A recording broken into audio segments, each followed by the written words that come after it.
குட்டீஸ் இந்த ஏஐ செய்கிற மாயத்தை ஒரு பக்கம் நம்ம சுவாமிநாதன் விஜயோட ரசிகர்களும் கார்த்திக் ராஜோட ரசிகர்களும் நீ பெருசா நான் பெருசா அப்படின்னு சொல்லிட்டு வந்து கடும் யுத்தத்தில் வந்து இருக்கிற சமயத்தில் இந்த மாதிரி ஏஐ டெக்னாலஜி பார்த்தீங்க அப்படின்னா ஒரு அவங்களோட பிரச்சனைக்கு முற்றுப்புள்ளி வைக்கிற மாதிரி எப்படிலாம் யோசிக்கிறாங்க பாருங்கள் அப்படிங்கிற மாதிரி கொஞ்ச நேரத்தில் பாருங்கள் ரெண்டு பேரும் என்ன பண்ண வச்சுருக்காங்க அப்படின்னு சொல்லி பாருங்கள் அந்த அளவுக்கு பார்க்கும்போது ஒரு என்ன சொல்கிறது ஒரு வியப்பாகவும் பிரமிப்பாகவும் ஆச்சரியமாகவும் என்னடி இது அப்படிங்கிற மாதிரி தான் வந்து இருக்குது.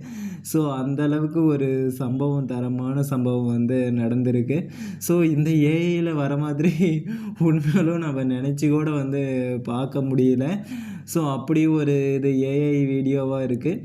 ஸோ இதை பற்றி நீங்கள் என்ன நினைக்கிறீங்க அப்படின்னு சொல்லிட்டு மறக்காமல் உங்களுடைய கருத்துக்களை கமெண்ட் பண்ணுங்கள். இதே மாதிரி வேறு யாரையாச்சும் பார்க்கணுன்னு நினைக்கிறீங்க அப்படின்னாலும் கமெண்ட் பண்ணுங்கள்.